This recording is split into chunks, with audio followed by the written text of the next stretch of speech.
and Western Kentucky. Hell to bone, Kentucky. East Kentucky. Up in Kentucky, they make a whiskey they call a Kentucky Straight. What's up, y'all? It's Tatum. I'm EJ. And you're listening to the Hustle and Holler podcast. We've got an extra special guest today. EJ's going to introduce her. I don't even know what to say. How'd you get here? Did you walk? No, I drove illegally. I'm street legal. If you don't know her, then you're missing out. We got Nina Snoogans on the pod today. It's going to be something. I don't know how this is going to go, but it's going to go. You feel me? Well, starting out, Nina, tell us a little bit about yourself. My name's actually not Nina Snoogans. Common misconception. Yeah, contrary to popular belief, my name's Nina Souders. I'm from Evansville, Indiana. My parents were both musicians. Still are. They didn't die or nothing.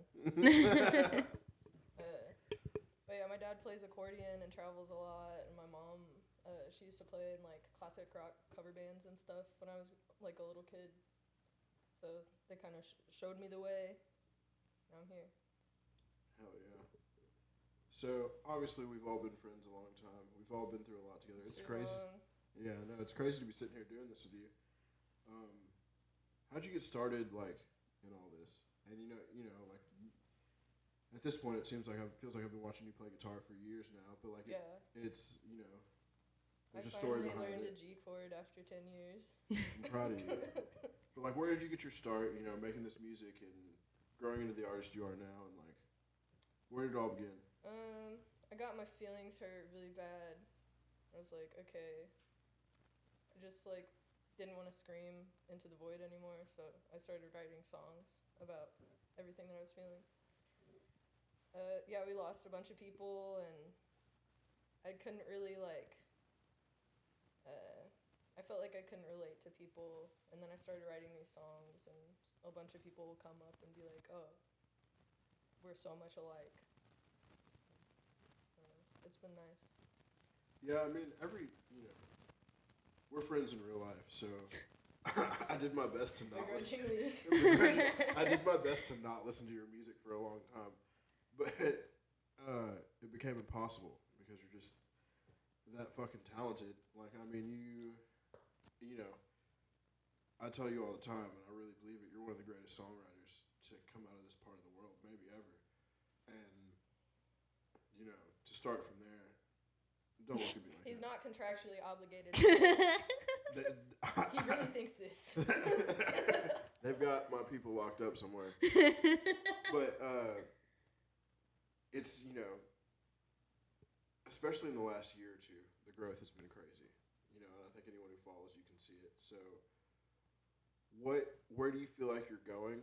And, you know, not to dwell on it too much, but what are the next steps that you're going to take to try and, like, because we really, you know, you've really created something. We all have, you know, and this, you know, we did it out of the back of shitty old cars in my fucking basement. So, like, how do we... inherently terrifying.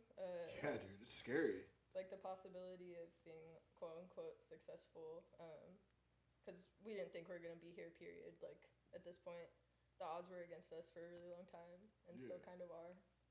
But I decided I didn't want to die, and I wanted to do shit. I wanted to continue to do things with my life and enjoy what I can, where I can, and see my friends.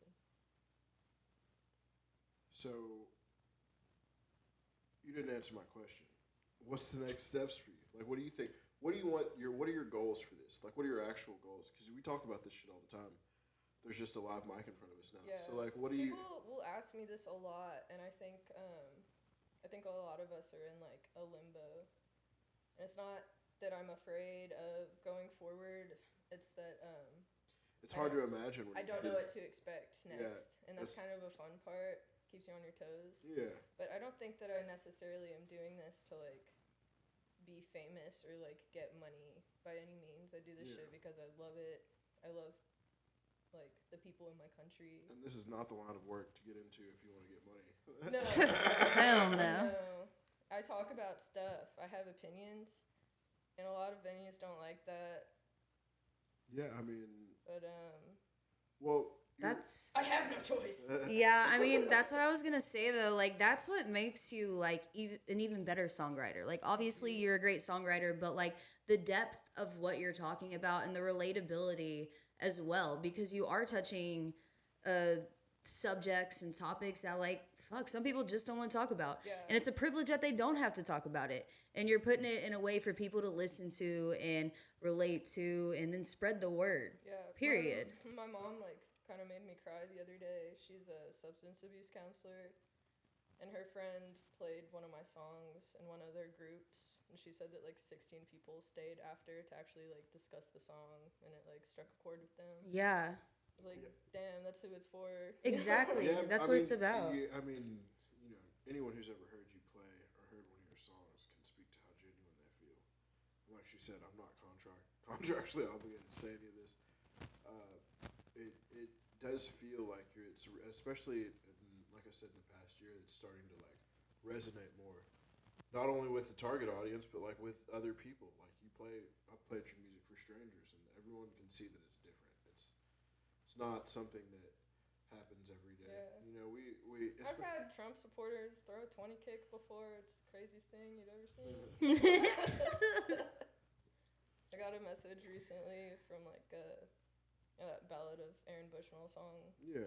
I got a message from one of his friends, and that was kind of insane to me. It gave me like an overwhelming sense of Sonder, like people you've never met before can make such an impact. And Yeah, I mean, Yeah. that's powerful, dude. That's Yeah. that's someone's real story. That's so not like I might not have that much money at all, but that's worth a lot more. it feels like I'm part of something. It does. Yeah. You're part. You're a part of something greater than, I mean, all of us. And what you're doing and your talent is really something that's gonna make impact and waves, especially with what we're seeing and everything we're going through right now in the country. Being able to touch a younger audience in the way that you can, it's gonna make a huge impact in the long run. Hey, I can't write that.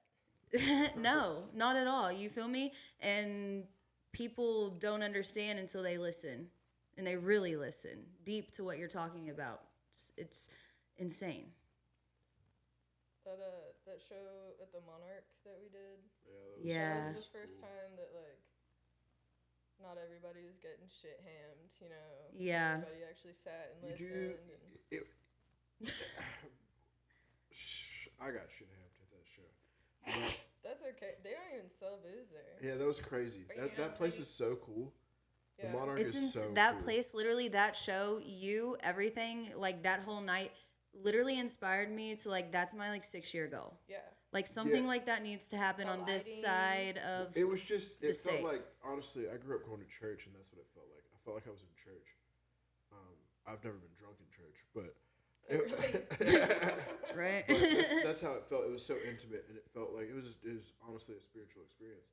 And Katie did it from Mama said it right after you played, and she was like, I've never, she was like, usually at all your shows, people are screaming in the front row, and we're all getting out of pocket, and you're making everybody cry and shit.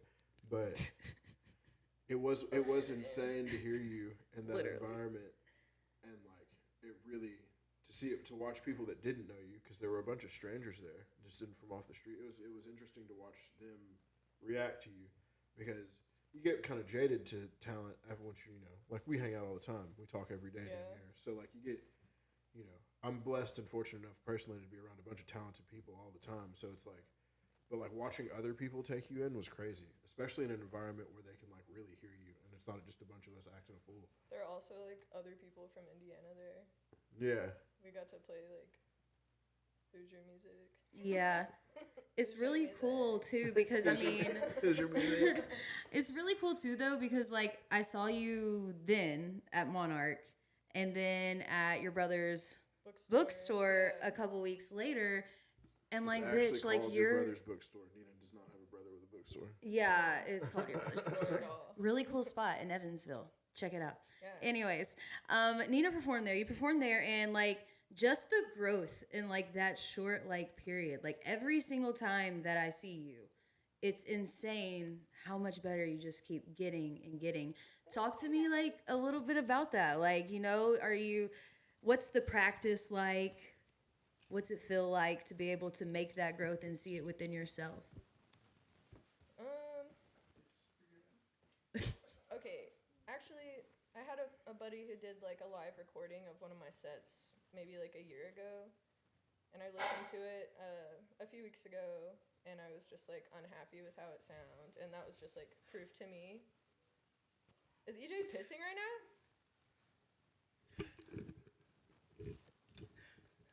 Should I pee right now? My pants? You know, as I say, you know who I think would like that? Oh boy. William Jenkinson. It's intimate. Man. I'm glad we got to share this week, guys. Okay. But no, I've been working really hard. I haven't worked like a real job in like maybe 3 years. I guess you could call this a real job if you're like a poor person like me. Right. A lot of people like make fun of it.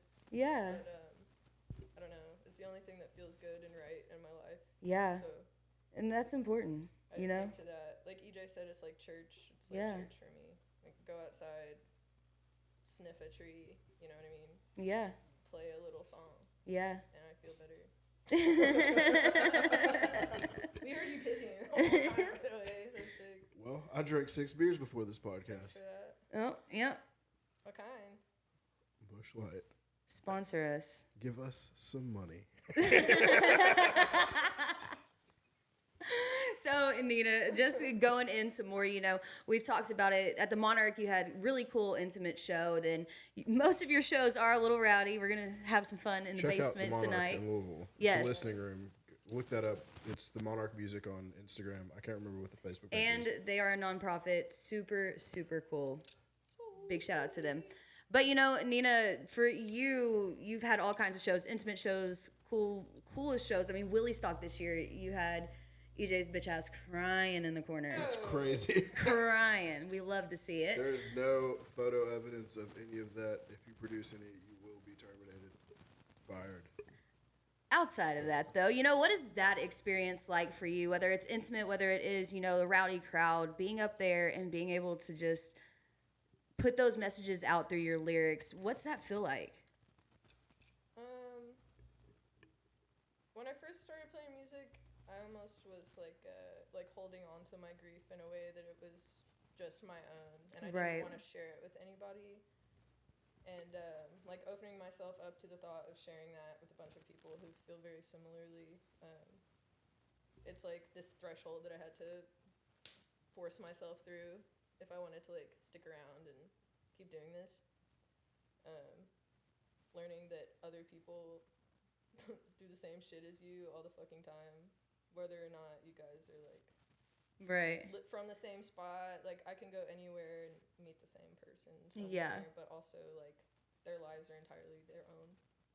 There's stuff about them that I'll never know about them, and they'll never know everything about me, you know, but you can like share a moment in time. Yeah, I love that. That's super sick. Do you have like a spot that's been like your favorite show or favorite venue that you've been able to, you know, pull up at?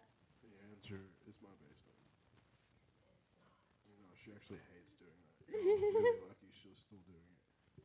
Right. I used to live there. not in the basement, but above the basement. Yeah, unfortunately, she wouldn't stay in the basement. We had to let her out. Yeah, he fed me one baby Ruth every night.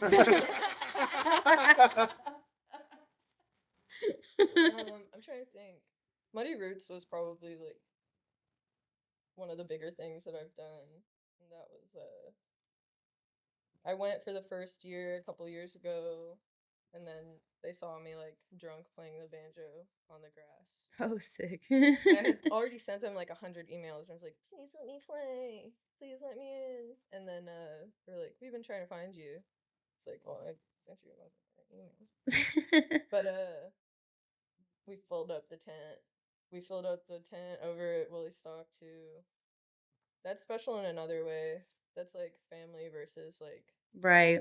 strangers coming in and I don't even know those people. How do you truly know one? Music festival's a good place to truly find out who your friends are, Yeah. especially one like Willie Stock. Dude, Puzzle Box sampled my song in Nectar Valley, and I was like in the Porta John at the time. It was like, Big Brown River. Man, yeah, Puzzle Box went hard. He's definitely gonna be on here Yeah, well, sooner than later. we'll have to get the man, the myth, legend himself, Puzzle Box here.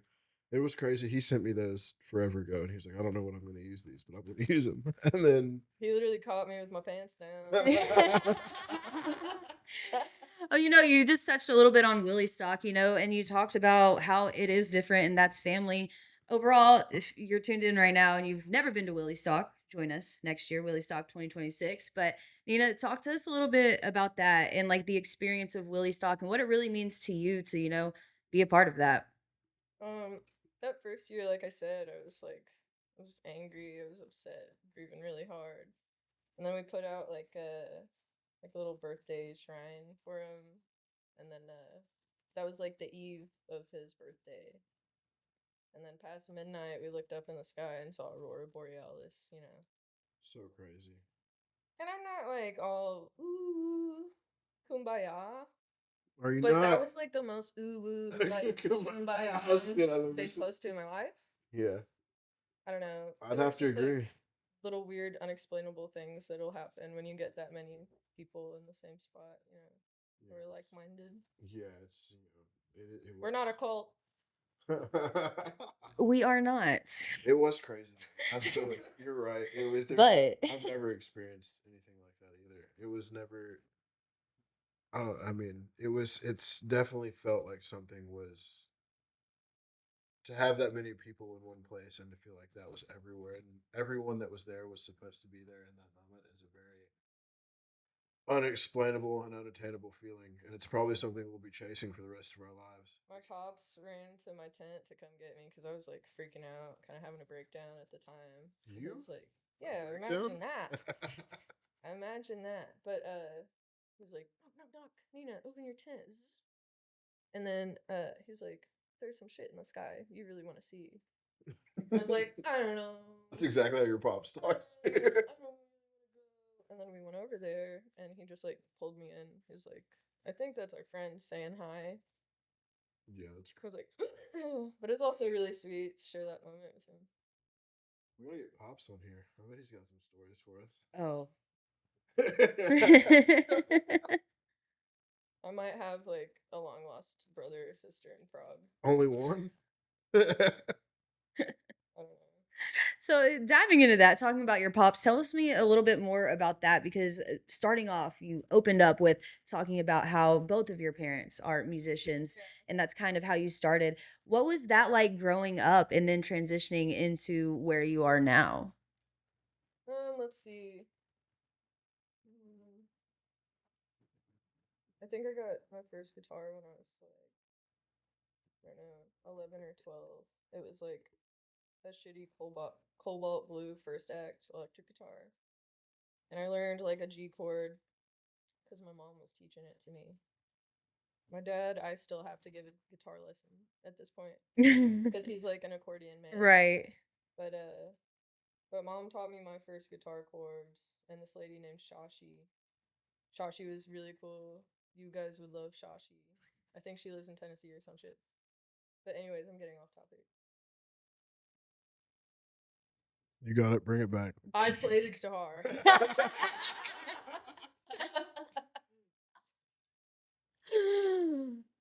Inspiration. Um, Mom and dad. my pops like travels in his van all over. He kind of taught me how to do it right. Because there for a minute, I was like, I'm gonna hop a train. Is somebody get addicted to quack? But I was like, oh, I did this all the wrong way. I could learn how to do this like a better, more intentional way. And he Right. taught me like propane stove. Willie helped me with that too a lot. Like, you can use a solar panel instead of plugging into an electrical outlet in the wall.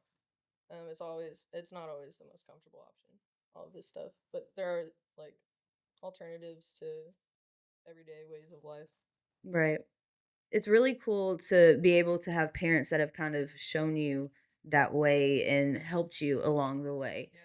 For you, like, what is the one piece of advice you feel like maybe that your dad or your mom have given you that's kind of like you've carried with you going through the waves of becoming an artist and a musician? They never got mad at me for being Nina. They never were like, "You're doing it wrong." Right. They encouraged me to like, if you want to try college, try college. And I did 3 whole weeks. Wasn't for me.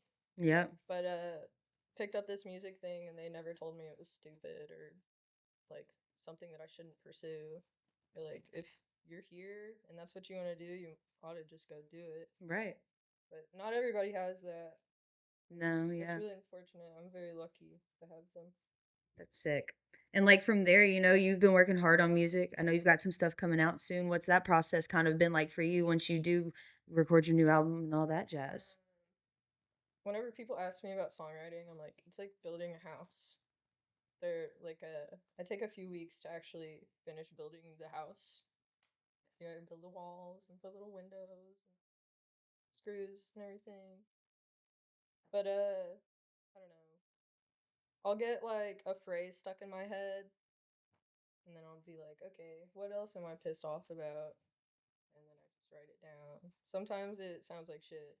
More often than not, I have so Right. many songs that I just like scrap. But you have to sift through the shit to get a piece of gold. Yeah. Yeah. So, what do you think? Where I don't know how should I ask this question. We've got a lot on our plate with all this stuff upcoming. Yeah. It's kind of overwhelming, isn't it? Yeah. I do stuff now. Yeah. And I've been thinking, but we've been talking about it. Away from this, like it's like there's a lot of stuff going on in the works in the books that could really take us to the next level. And I mean, Yeah. that's what Willie Stock did. I feel like it kind of brought stuff to a different level, and like we're already on the cusp of doing that again. So, how do you handle like?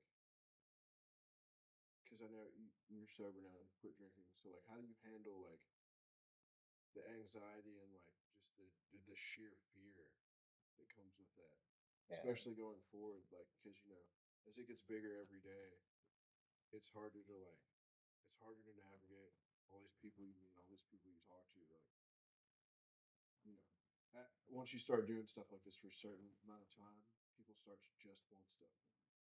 Yeah. So like, it's like, or people start to just like, I don't know, the expectations of how you carry yourself when people start talking to you about all this shit we do becomes different. So like, how do you handle that now with the growth that you've experienced in the past year or two? Like, how do you handle the attention and the pressure and like I said, just the sheer terror that comes with doing all this shit for yourself and trying to like be in charge of yourself and control it, like Brother, I'm still trying to figure it out. No, I go the hell home and I sit down and I breathe. And I don't know. Obviously stuff matters, but none of that Right. shit fucking matters at the end of the day. Like, I'm gonna be in the ground one day. I wanna do everything that I fucking can while I'm here. Whether or not people like it or not, I'm gonna be here. Right. yeah, that's I feel the same way. Yeah. I don't know. People are gonna think what they wanna think, and it has nothing to do with me. It's not my business. But I know what I want. I think I know what we want. Exactly. Well, it's been an honor and a pleasure to come from hanging out in my spare Name room. 3 Violent Femmes albums. That's why we on your keep her show? around. What is that? Wyoming. Have you ever been there? Yes. How'd you get there? Willie drove. Wait, before we go, because you talked about Wyoming, you have a show coming up. I saw you post on Facebook. Where is it? I'm playing this like sober venue that just opened up. My buddy Dogwood like is doing the booking over there. I know, right? Ha. But it's in Lander, Wyoming. How many of your friends are named after trees or railroad parts? Anyway.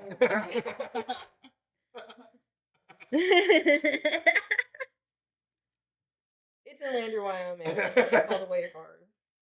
And then I was trying to book Laramie as well. I got a show in the works there. in Laramie at this little brewery. Yeah. If you're tuned into the episode, you're a venue owner, anything along those lines, you're interested in booking Nina, definitely reach out for sure. Interested in Montana. Montana. If anyone's in Montana. Anyone, Give me your money. as her manager, anyone anywhere, who's trying to book Snoogans, please hit our line. Going from that, Nina, if anyone wants to tune in and listen to any of your music, where can they find your stuff at and stream you? Some of the stuff I'm most proud of, like Heartbroken Hoosier, my album is on all streaming platforms. But some of my like older stuff, like the deep cuts, are on Bandcamp. That's ninasnoogans.bandcamp.com.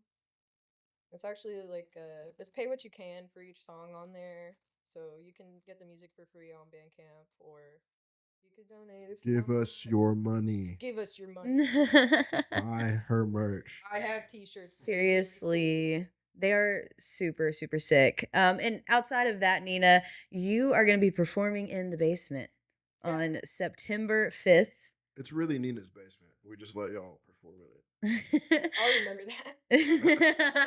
Forget I ever said that. No, we've got Billy Strings after party in Banjo's basement. That's happening September 5th and 6th. EJ, talk a little bit about that and how you feel about Nina performing. Like, obviously you're excited. There's gonna be 100 fucking people in the basement screaming Nina Snoogans lyrics like every other time. It's gonna go crazy. Look at all this.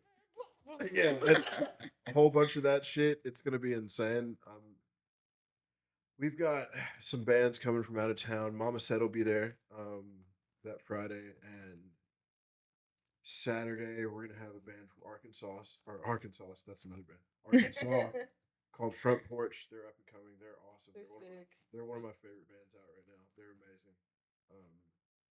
And then the boys, Nectar Valley, they'll close it down that Saturday night. You know, you guys come out. We'll talk more about that in the future as well. But Nina will be there. She'll be closing Friday night. So if you're a local or anywhere and you want to see one of the finest American songwriters of this generation, come to the basement. Give us your money. Because that's what this is really all about. This is a Ponzi scheme. No, I'm just kidding. But Still Ponzi. this is a cash grab. Yeah, we wish. Anyways, Nina, before you head out, if anyone's tuned in, what do you want to leave them with? What's your impression? What do you want to leave everyone tuned in? Your lasting words for them. Be nice to people unless they're shitty as fuck. This is what I recommend. This is not a call to action. Thank you. I'm Nina Snoogans. Well, that's it. That's it. Thanks, guys, for tuning in. Make sure you go and follow Nina across all of her platforms. Stream. Buy a t-shirt. Stream her music. Give Nina your money because she owes me money. You will be able to find everything in the description linked below. And we'll catch you guys next episode right here on Hustle and Holler.